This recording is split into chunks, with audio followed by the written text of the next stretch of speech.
Olá, amigos. Bom dia, boa tarde, boa noite, porque segundo a Sandra, nós temos México, temos Uruguai, temos, eu sei que tem Brasil, Angola, Portugal, Estados Unidos, o Panamá ficou de entrar, sempre entra, não sei se já entrou. E tem mais quem, Sandra, que você falou? Colômbia também. Colômbia também. Então, é o famoso bom dia, boa tarde, boa noite, porque a gente não sabe os fusos horários, né? Nós hoje vamos conversar com Sandra Quintanilha, vamos falar sobre gestão emocional nos ambientes de trabalho, né? Um assunto bastante interessante, tenho certeza que vocês vão gostar. E antes de nós conversarmos, como sempre, vou abrir espaço aqui para a convidada dar o seu bom dia, boa tarde, boa noite, para depois, então, nós iniciarmos. Sandra, fique à vontade. Bom dia, boa tarde, boa noite. Olá para todos.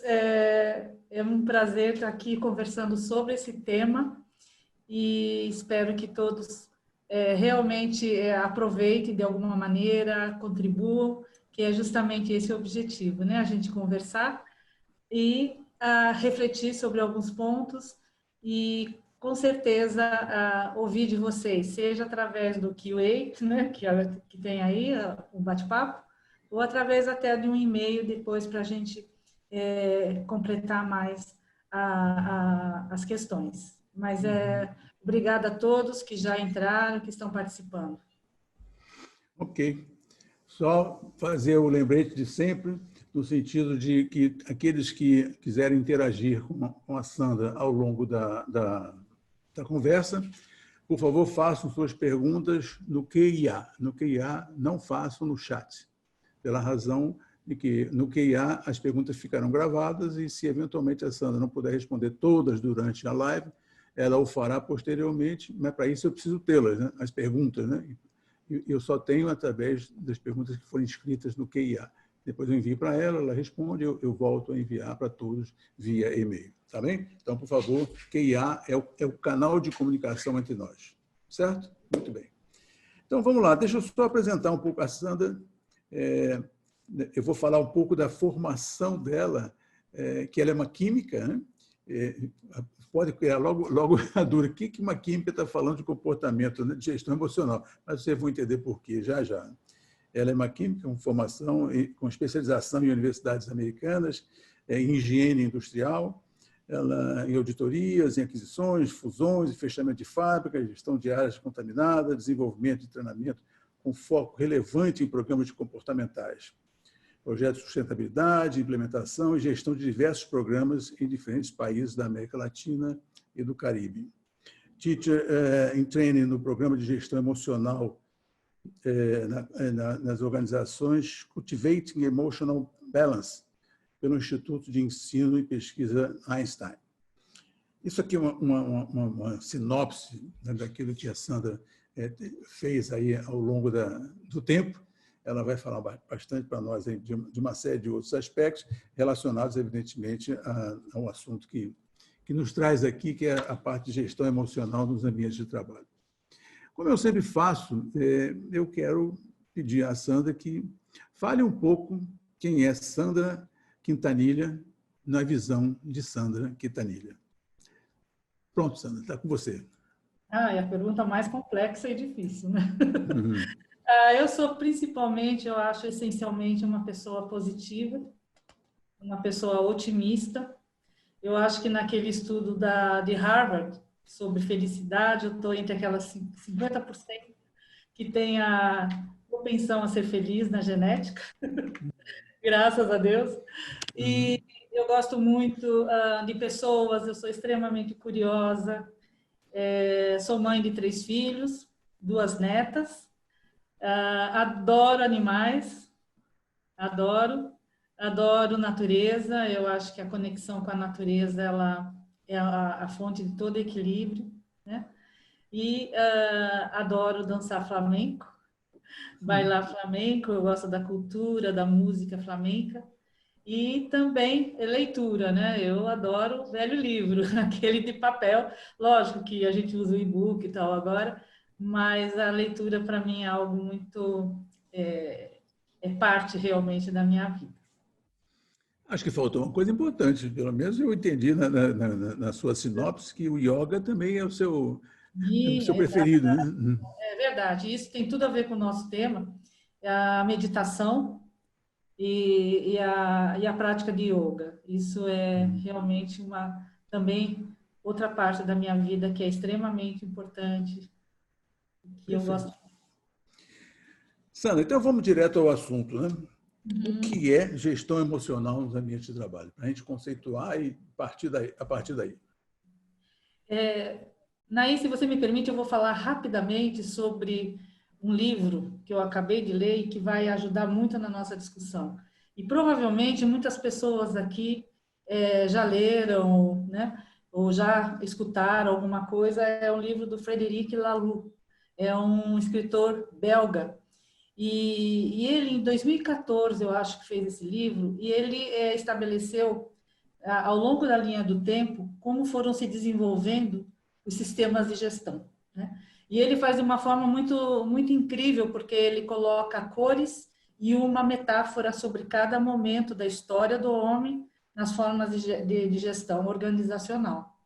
E ele começa lá no Homem da Pedra, né, lá no homem pré-histórico, colocando como o vermelho, né, o período vermelho impulsivo, aonde você tem, principalmente, o foco é a luta pela sobrevivência, né? Você tem que sobreviver num ambiente extremamente hostil. E a liderança, nesse caso, é um líder muitas vezes feroz, violento e totalmente centralizador para manter aquele grupo, né, que está ali vivo, para sobreviver a essa condição adversa.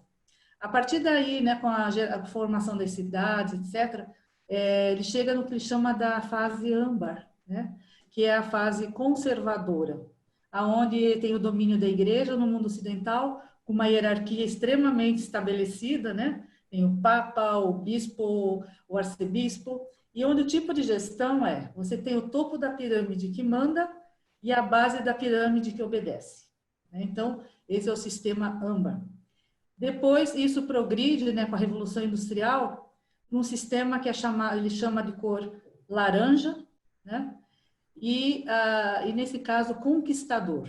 Até ele coloca como exemplos Coca-Cola, IBM, aonde os papéis já estão definidos nessa estrutura e se trabalha muito em busca de resultados, números. Então, a liderança toda estabelece prioridades e esse grupo, essa organização, trabalha em busca de resultados, né? Então, as pessoas não são vistas como indivíduos, elas têm que trabalhar em vista aquele resultado.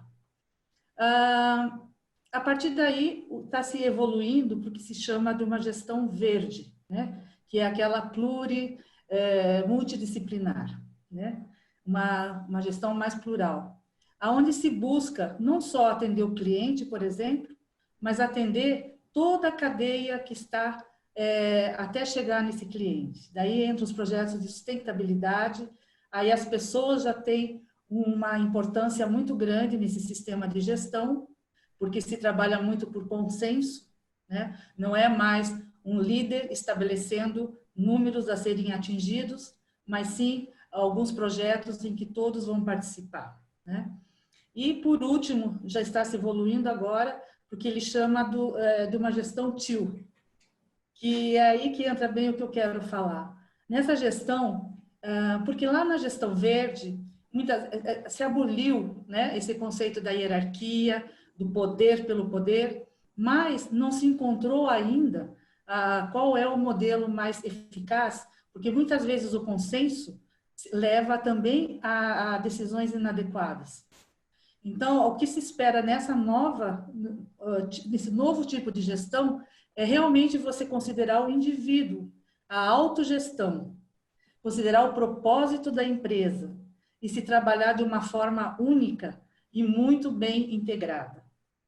Mas para se chegar nesse tipo de gestão, nós temos que chegar num grupo de indivíduos, né, num processo nessa organização, onde as pessoas se sintam ouvidas, né, inclusas, que se sintam preparadas para poder realmente estar dentro desse processo como se espera.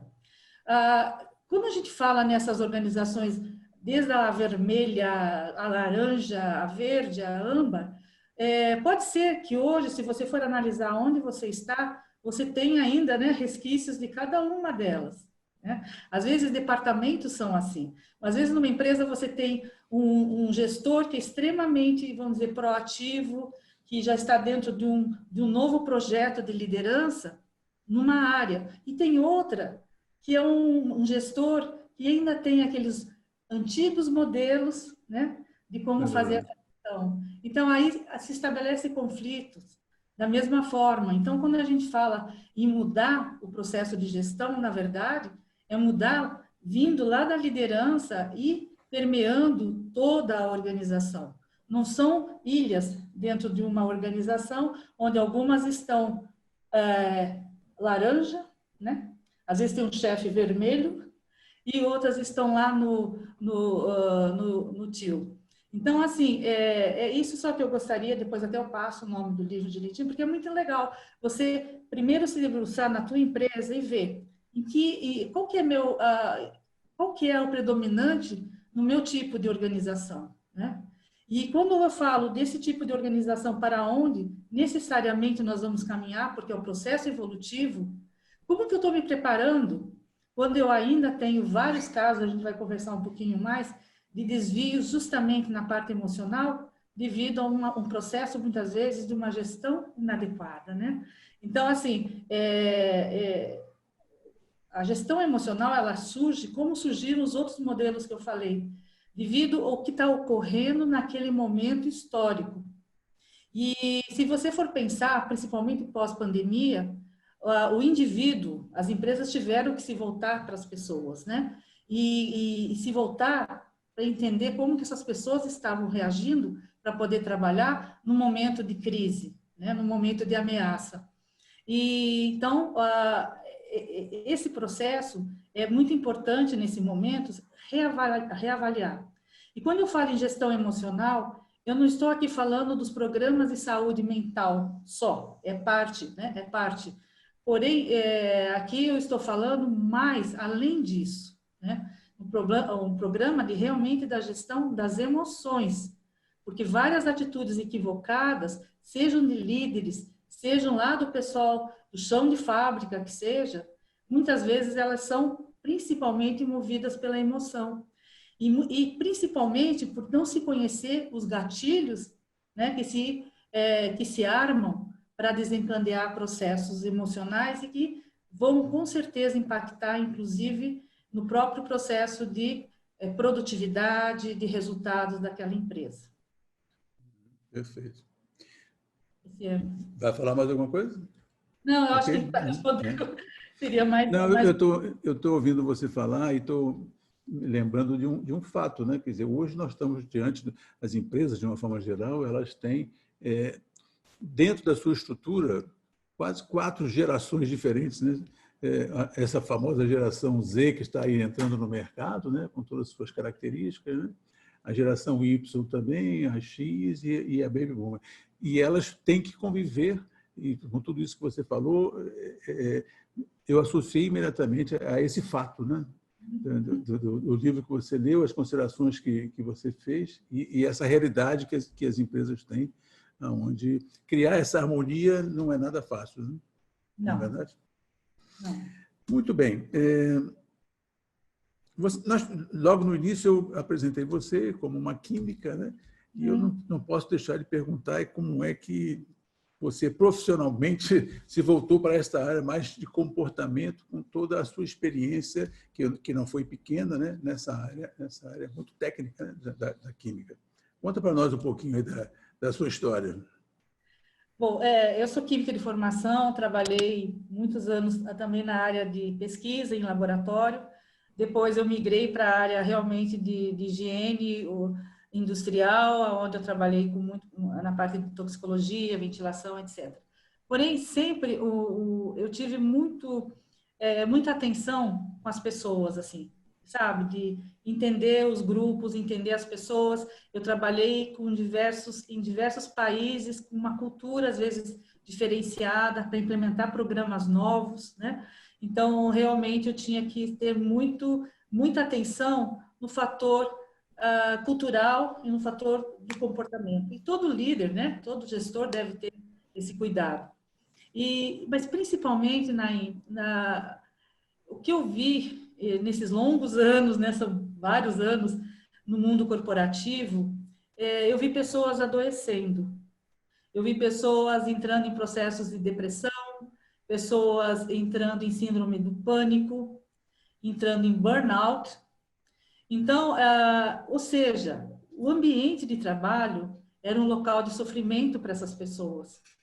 E como fazer esse processo de transformação?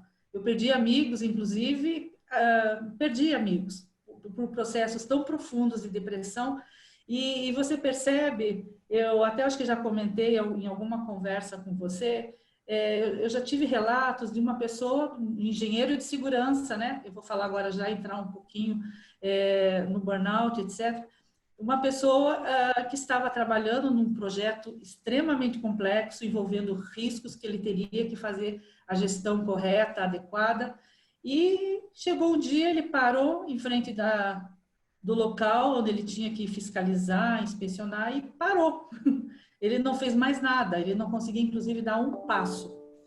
Ou seja, quando a gente vê as estatísticas, a gente olha, eu tenho alguns números, por exemplo, 72% de brasileiros sofrem de algum tipo de sequela de estresse crônico. Por exemplo, 16% da população já passou ou está passando por um processo do burnout. Então, são números que são extremamente... por exemplo, o Brasil é tido como o país com o maior número de pessoas ansiosas, isso globalmente. Então, esse cenário, veja, esse cenário já existia antes de pandemia, né? Então, os ambientes de trabalho já teriam essas pessoas que teriam já processos muito agudos de estresse, de depressão, etc. Quando nós falamos de estresse, deve ter outras pessoas aqui que entendem também muito bem dessa área, você tem o estresse leve, tá certo? Que é aquele estresse até necessário algumas vezes para você reagir, para você se proteger, para você executar uma tarefa. Mas por que a gente passa por esse estresse sem sequelas? Porque ele tem um tempo determinado. Tem um pico que você está realmente estressado para poder fazer ou executar ou passar por aquilo, porém acaba. Agora, o estresse crônico é quando aquela pessoa está submetida dia após dia a uma situação em que ela se sente sem controle e que ela se sente como se não pudesse realmente modificar. Então, e nos ambientes de trabalho nós percebemos muito isso.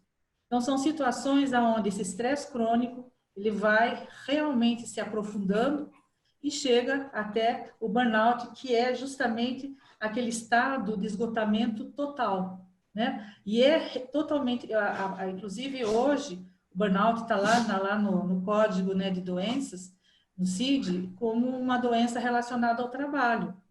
Quer dizer, o ambiente de trabalho provocou essa fadiga, esse esgotamento tão forte que aquela pessoa se sente incapaz de fazer de qualquer reação. E aí, né, Nair, por que chegou nesse estado?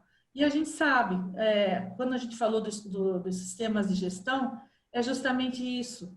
Muitas vezes aquela gestão ou da organização como um todo, ou daquele local específico onde está essa pessoa, ela não tem esse entendimento e ela não executa um processo de escuta, né? De escuta e de atenção ao indivíduo de uma forma que ele possa ser identificado precocemente e tratado, porque muitas vezes vai precisar, inclusive, de um tratamento psiquiátrico.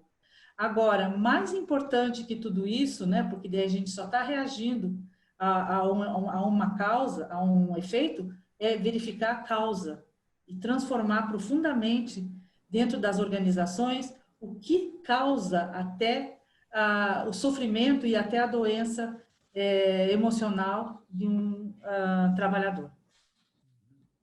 Perfeito. Como a pandemia contribuiu... Nesse mundo. O que é? Então, foi por isso que eu entrei nessa... porque a gente, e tem outras pessoas aqui da área também que trabalham com saúde, segurança, meio ambiente, sustentabilidade, a gente tem um relacionamento muito estreito com as pessoas. E a gente espera que as pessoas tenham comportamentos seguros, porque se não seguir um determinado procedimento, é a diferença entre a vida e a morte. Então, as pessoas precisam realmente entender, né? Ela não é só um treinamento, é realmente uma absorção de um conhecimento, de uma crença. Eu vou fazer isso porque eu acredito que isso vai me causar saúde, vai me deixar bem. Então, e trabalhar isso é trabalhar profundamente no emocional das pessoas, para que elas possam... Não adianta você chegar numa gestão vermelha e dizer, faça, eu estou mandando você fazer.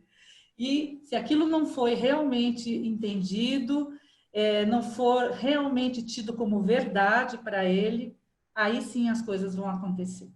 Então, isso é muito importante. Esse é o papel do líder, né? O Fazer esse líder, tipo de abordagem, né? certeza. Percepção. Tem que ter um pouco de psicólogo aí nessa história, né? Exatamente. Não é Mas o verdade? líder, né, Nay, a gente espera, porque é isso que pode ser que alguém já esteja se perguntando, mas eu sou um engenheiro mecânico e vou ter que olhar para a minha equipe. Então, tudo isso, até a gente aprende que até a compaixão, ela pode ser desenvolvida, pode ser treinada, né? Então, tudo isso depende, primeiro, de uma decisão, né, de uma organização e realmente aí estabelecer que essa liderança realmente ela entenda esse papel e execute esse papel. As empresas estão preparadas para isso? Elas estão sentindo a necessidade desse tipo de preocupação, Sandra? Então, assim, você sabe que eu já conheço, isso é muito interessante, Naim, porque, por exemplo, hoje, aqui no Brasil, tem a Natura, né, que todos conhecem, ela tem um programa de gestão emocional. Ela coloca, por exemplo, a meditação disponível para todos os empregados na hora que ele quiser parar um pouquinho e ir lá e fazer uma meditação. Eles têm um software que fornece toda a meditação para eles da Natura. Começa uma reunião, às vezes com um sininho tibetano, fazendo uma meditação, a alta liderança fazendo isso. Então, assim, o que eu estou querendo dizer tem, por exemplo, o LinkedIn é um outro exemplo, nós temos o Google, né? Então, tem empresas aqui no Brasil, tem empresas financeiras de investimento, do João Pacífico, que seguem, é o que a gente chama hoje de uma liderança que se encaminha para uma liderança compassiva. Compassiva? Compassiva. Então, mas e veja, isso em nenhum momento, eu acho que é tão importante você perguntar isso, porque essas empresas não deixaram em nenhum momento de ter lucro, de ter produtividade, tá certo? Ela, pelo contrário, porque pessoas, você sabe bem disso, que são ouvidas, que são consideradas no processo, são respeitadas, com certeza elas vão produzir mais. Fator motivacional, né? Exatamente, isso e vai sendo naturalmente incutido naquela organização e as coisas vão acontecer, mesmo os conflitos, que lógico que vão existir, né? Mas mesmo os conflitos vão ser tratados de maneira respeitosa e sempre buscando entender qual foi o gatilho, né, que disparou esse comportamento. Então, tem sim já empresas que trabalham, já que seriam TIL, né, de uma certa forma, já estão buscando realmente essa gestão mais compassiva, né, onde o indivíduo realmente ele vai fazer sua autogestão. E é isso, né, que está acontecendo na pandemia. As pessoas tinham lá dentro da empresa física um chefe nas costas dela ali, né, na salinha do lado, e estava lá o tempo todo. Agora ela está na casa dela fazendo home office. Ela vai controlar o tempo, ela vai executar as atividades e ela vai fazer a autogestão do que está sendo feito. E isso está funcionando muito bem para empresas que já estavam preparadas para isso. Algumas não, né? Então, aí algumas até a gente tem visto, tem registrado casos de mais estresse pelo fato de ser essa opção pelo home office ter sido feita de uma forma não preparada, né, pela empresa. Então, sim, já existem empresas que trabalham nessa linha, com certeza, mas existem outras que ainda estão no caminho, né? Pois é, eu queria até aproveitar essa sua abordagem, porque os seus exemplos são exemplos de empresas grandes, né? Natura, LinkedIn, Google. Essa solução, ou essa preocupação com a gestão emocional, numa escala menor, de empresa menor, eu conheço um caso de empresa bem menor do que LinkedIn, do que Google, bem menor mesmo, mas que teve um funcionário com burnout e teve que sair do processo, porque senão entrava em parafuso. Qual é a forma mais adequada? Porque isso tem um custo, evidentemente, né? Mas tem um resultado, né? Você tem alguma informação que você pudesse dar para empresas menores que pudessem se adequar a essa busca da gestão emocional? E quando a gente fala em organização, né, Naim, não quer dizer só as grandes empresas, as multinacionais, a gente está falando em qualquer associação onde as pessoas estão trabalhando em busca de um propósito coletivo, né? Então, pode ser um escritório de 2 pessoas, pode ser uma empresa pequena com 50 pessoas, e pode ser uma multinacional com 7.000 pessoas, né? Então, o conceito, ele é o mesmo. E para as pequenas empresas, eu vejo assim, é muito importante que o gestor, né, muitas vezes são empresas familiares, onde tem o pai, né, o mais maduro, aí tem o filho que é mais jovem. Então, o mais importante isso tem que ser feito através de um profissional mesmo, de conversar e fazer com que essas pessoas, que são os líderes, os donos, né, daquele negócio, eles entendam do que estamos falando primeiro. Porque, com certeza, Anaí, não vai ser um custo de você ter que fazer processos complexos, né, para chegar nisso. Isso é um processo que, na verdade, isso foi até quando a gente teve uma conversa com o gerente de recursos humanos do LinkedIn. E como foi feito isso, né? Eu até perguntei, foi feito primeiro um survey, foi feito um perfil, né? Aplicaram testes? E ele falou, não, a gente começou a fazer pequenas ações, por exemplo, envolver aqueles, são 10 empregados, num programa social, de voluntariado, né? Fazer alguma coisa, às vezes até dentro da própria empresa, que vai reverter em doação para quem precisa. Então, estimular algumas qualidades que vão fortalecer o trabalho em grupo, tá certo? Que vão fortalecer cada um individualmente como seres humanos e que vão então que vai resultar num processo em que as pessoas vão estar mais felizes naquele ambiente. Então, são pequenas ações e cada um vai ter ali conversando e principalmente, sabe, Naim, se houver um tipo de gestão em que as pessoas são realmente ouvidas, você sentar lá com o cara da vigilância, sentar lá com o operador da fábrica, com o gerente de marketing e ouvir, escutar, né? E aí vão surgir muitas ideias. Se você já entendeu o propósito, como fomentar esse propósito, com certeza deve ser feito com o grupo, né? De forma, vamos dizer, compartilhada. Isso é muito importante. E muitas vezes são pequenas atividades, pequenos gestos em que você vai fortalecendo e gerando esse tipo de gestão. Perfeito. Um brainstorm ajudaria muito, né? Exatamente. Uhum. Perfeito. Exatamente. Vamos falar um pouquinho mais de pandemia? Esse assunto está tão na moda, né? Todo mundo fala um pouco de pandemia, né? Então, eu queria perguntar exatamente, você vai falar um pouquinho, mas como a pandemia contribuiu para um foco maior na questão emocional das organizações? Fala um pouco para a gente sobre isso, mais um pouco. Isso é muito importante. Eu estive trabalhando normalmente até junho, até final de junho, né, indo na fábrica e tudo mais. A pandemia nas organizações, ela criou uma situação para que, em geral, não se estava preparado. Dificilmente, dentro de um plano de contingência de uma empresa, um plano de continuidade do negócio, tem lá a gestão emocional, né? Você pode até colocar alguns fatores, né, que vão considerar aquela mudança, aquela transformação, mas dificilmente vai ter realmente como fazer a gestão de toda essa nova situação vai ocasionar nas pessoas. E no caso da pandemia foi muito evidente isso, porque nós tivemos os grupos que ficaram em casa, né? Geralmente quem estava em escritório e tal, foi convidado a ficar em home office. E quem ficou na fábrica também não ficou numa situação muito mais tranquila, porque começou a trabalhar com vários outros tipos de situações de proteção, de desinfecção, de barreiras, que tudo novo, muito novo. E, além de tudo, com ameaças, né? Que seria... esse vírus pode ser fatal, que a gente sabe. Do contágio, né?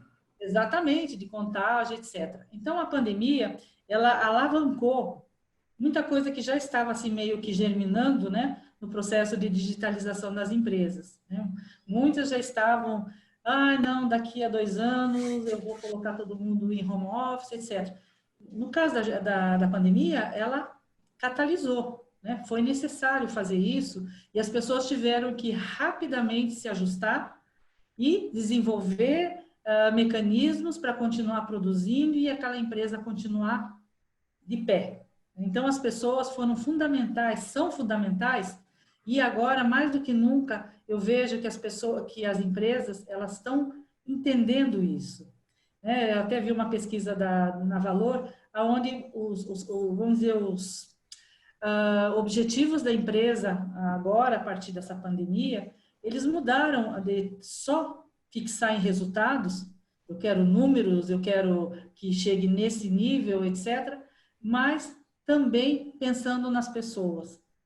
Como que nós vamos trabalhar com essas pessoas, como que nós vamos melhorar a condição delas, como que nós vamos entender esse processo de mudança para elas. Então, as próprias organizações entenderam que nesse tipo de situação, de ameaça, de crise, as pessoas, elas são essenciais, porque elas, de uma certa forma, porque nós não temos tudo mecanizado, digitalizado, etc., etc., elas vão ter que dar continuidade. E, para isso, elas vão ter que estar numa condição emocional de fazer isso de forma correta. Então, a pandemia, para as organizações, para esse processo de digitalização, ela criou N novas situações em que as pessoas tiveram que ter respostas muito rápidas, né? Não dava para esperar, fazer um plano de ação, de organizar, ver os indicadores, como que vai funcionar. Não, tinha que tomar uma decisão e seguir em frente. E com isso, cada indivíduo teve que ser ouvido. Cada indivíduo fez o seu papel para poder manter a continuidade do negócio, né? Vem fazendo. Então, aí, toda aquela questão lá do mundo laranja, aonde não existiam as pessoas, existiam os números que eram estabelecidos pela liderança, ela mudou. Porque agora, as pessoas, elas têm realmente, sim, de serem capazes de fazer sua autogestão no trabalho em casa, elas são capazes de enfrentar momentos de crise, de ameaça, de uma forma mais tranquila e serena. Então, eu acho que, nesse sentido, e pode ser que os colegas que estão nos ouvindo tenham outras opiniões, a gente tem realmente uma mudança, e a gente sabe que essa é uma mudança para sempre, né? As organizações, elas não vão trabalhar mais como se trabalhava no ano passado, por exemplo. Vão ter que mudar seus aspectos de desenvolvimento de pessoas, desenvolvimento das carreiras, né? Que tipo de qualidades, né? Eu espero de quem eu vou contratar agora. Quais são esses requisitos, né? Então, assim, eu acho que, no caso, a gente ainda está no processo, a gente está atravessando essa pandemia, mas já se pode fazer várias reflexões, e não só reflexão, eu acho que existem várias ações que já estão sendo adotadas e que precisam ser adotadas, mas de uma forma sempre muito integrada com as pessoas, né? Ouvir as pessoas, entender as pessoas. E a felicidade? Como é que fica no ambiente de trabalho? Então, esses dias, porque eu acredito muito que eu adoro trabalhar e gosto muito de estar lá. Agora, eu vi até foi uma palestra do Karnal, e ele falando assim, gente, quando vocês vão numa entrevista lá com a RH, o RH pergunta, por que você quer trabalhar aqui? Você diz, porque eu quero contribuir com o meu conhecimento, a minha alegria para o crescimento da empresa. E ele fala, não. Você vai lá e você tem que responder, eu quero o salário mensal lá no final do mês, que é isso que eu preciso, né? É isso que me interessa nessa posição. Então, assim, o que eu vejo é que a gente sempre foi muito acostumado, né, a considerar o lugar de trabalho, é o lugar de trabalho, é lá onde eu vou ter o meu sustento. O lugar de ser feliz é fora de lá, né? Depois que eu tiro o pé da empresa é que eu sou alegre, eu brinco, eu canto, eu danço, mas lá dentro não. Lá dentro eu tenho que fazer o meu papel, porque senão, se eu sou líder, eu posso ficar vulnerável se eu mostrar o que eu sou, né? Então, eu tenho que vestir o meu papel de líder e quem é liderado, o papel de liderado, e aí sim, não se pode ser feliz, não dá para ser feliz. E por quê? Porque você não coloca aquilo que é a tua essência lá dentro. Você é um ser separado, né? Você tem o que você é realmente e o que você imagina que esperam que você seja dentro do ambiente de trabalho, e assim vai. E com isso, muitas vezes, você, por exemplo, se está lá com problema com o filho está doentinho, etc., e você vai para o trabalho, mas aí você pensa, não, a hora que eu chegar lá, eu vou esquecer isso, porque eu não posso demonstrar fraqueza, eu não posso mostrar que eu estou triste, eu estou nervosa, etc., etc. E aí você vai suprimindo essa emoção, a emoção da tristeza, a emoção da preocupação, e que isso impacta diretamente no teu trabalho. Quando você tem a organização mais aberta, né, onde você pode ser vulnerável, com certeza isso vai tornar você mais feliz. Você vai trabalhar de uma forma inteira, você vai ser o que você é. E aí isso vai conversar com as pessoas, vai buscar o diálogo sempre. Então, com isso, o ambiente se torna realmente um ambiente mais feliz. Eu Perfeito. vejo assim. Não, com certeza que sim. Eu só queria lembrar a todos as perguntas serem feitas no EIA. Não coloque no chat, porque nós vamos ter problemas depois, se não der tempo da Sandra responder as perguntas, tá bem? Então, Sandra, eu vou para uma quase última pergunta, que é a seguinte: como você vê a digitalização crescente no mundo organizacional e os impactos na gestão emocional também? Uhum. Então, eu acho assim, como eu falei no caso da pandemia, a gente já, na verdade, teve que dar alavancar esse processo, às vezes sem nenhuma preparação prévia. No caso, a gente tem, né, o tempo todo está lendo, sabe, dos processos da indústria 4.0, etc, etc. Então, assim, eu vejo que nesse processo ele é inevitável, né? A gente vai cada vez mais partir para um processo de digitalização, de aumentar a produtividade através de mecanização, etc.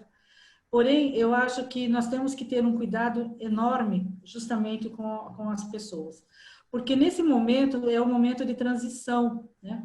É um momento onde você convive ainda com pessoas que têm lá uma formação tradicional, né? Que são os mais seniors naquela organização, e tem todo o pessoal jovem que domina a tecnologia, chegando com gana total, né? Para usar todos esses conceitos tecnológicos e colocar em prática, e aí vai criando aquelas emoções que são as emoções que vão desconstruindo, né, as pessoas. Pode criar frustração, pode criar ressentimento, pode criar tristeza, insegurança, né? Porque aí você já não sabe, eu sou útil, eu vou continuar parte desse processo, eu estou fora disso, eu não, né, não domino essas coisas. E nós sabemos que, principalmente nesse processo de transição, todos são necessários sempre. O conhecimento adquirido em anos e anos de carreira, ele não deve ser simplesmente deletado, né? Jogado fora, porque agora eu montei uma plataforma onde tudo vai se resolver. Eu pergunto lá para o oráculo e ele vai me dar todas as decisões que eu tenho que fazer. Então, e aí fica muito difícil, né, Naim? Porque como que vai ser essa conversa entre o jovem que domina essa tecnologia, né, e aquele sênior que, na verdade, não domina, não sabe. Eu estou brigando com o Zoom aí em algumas apresentações, a minha neta que me ajuda. Por quê? Mas isso não me torna menos capaz, isso não me torna menos competente para fazer outras coisas. Então, eu acho que aí é um papel fundamental, principalmente da liderança, entender as competências que vão ser necessárias para você realmente migrar de um processo, vamos dizer, tradicional para um processo mais digital. Então, de novo, a comunicação é chave, o propósito, né? E esse propósito, no tipo de gestão TIL, ele é um propósito que é discutido com cada um que está dentro da organização. O que nós queremos agora, hoje? Eu não estou fazendo mais aqueles projetos, né? Lembra que tinha assim, vamos fazer a nossa missão por 5 anos, por 10 anos, os nossos valores. Não, hoje é agora, né? É É hoje. O que verdade. eu quero? Que propósito eu quero nesse meu ambiente que eu tenho agora? E isso deve ser discutido com cada um dentro daquela organização, seja uma de 7 mil empregados, seja com algum tipo de mecanismo que você faça, seja aquela com 3.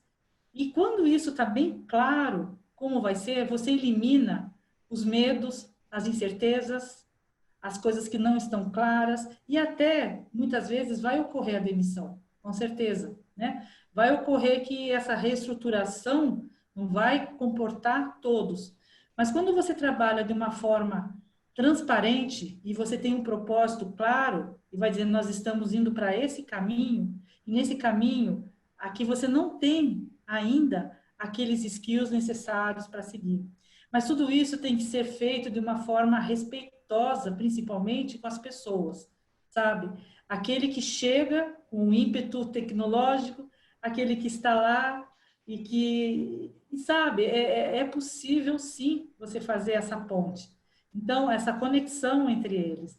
Mas é importante que a liderança, ela entenda, né? E tome as providências necessárias para que esse caminho de transição ele não seja um caminho de sofrimento, né? Que Perfeito. possa ser um caminho tranquilo. Muito bom, excelente. Tem algumas perguntinhas, tem várias aqui. Posso começar? Pode. A primeira pergunta é da Wanda.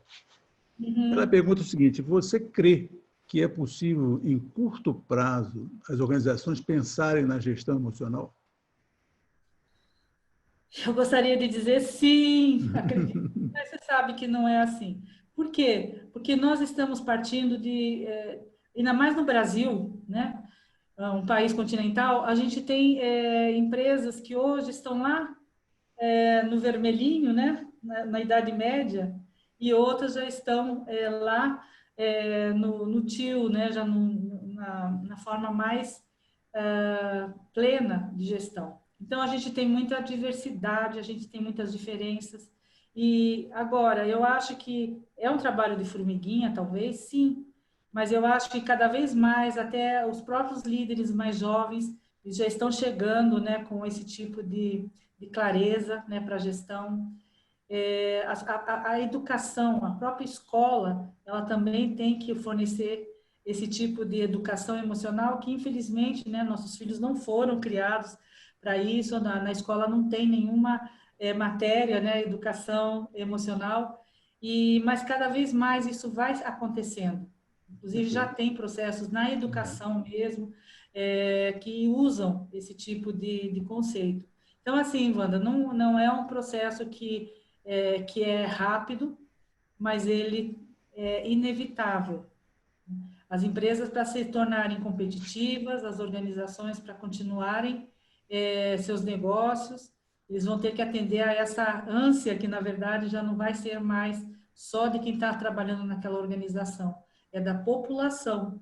É Então, você vai verdade. ter que gerar um tipo de negócio diferenciado. É inevitável, né, Sandra? É inevitável. Olha, eu tenho aqui não uma pergunta, mas um pensamento, uma afirmação do Luiz Mucielo. Ele diz o seguinte: gente motivada e liderança proativa participativa sempre estarão no comando. A era da digitalização é importante e certamente irá simplificar os processos e facilitando a decisão, mas o homem estará sempre no comando. Essa é uma afirmação que o Luiz faz, muito interessante e própria. Temos aqui a Maristela Petenar, que eu acho que você conhece. Conhece. Ótima apresentação. Obrigada. Eu tenho uma pergunta, como empresas que têm um departamento de RH muito pequeno vão conseguir orientar essa mudança que você menciona pós-pandemia? Então, é porque não é o RH pequeno que vai fazer não é o RH sozinho que vai fazer isso. Isso não é realmente uma missão estabelecida para uma determinada área da empresa. Isso é um propósito que vem da liderança e que vai ser passado para todos os níveis da empresa. Estado de espírito, né? Ele vai realmente catalisar de alguma forma, porque tem toda a gestão, né, do desenvolvimento de pessoas, de capacitação, mas o conceito, ele não é de uma área isolada da empresa.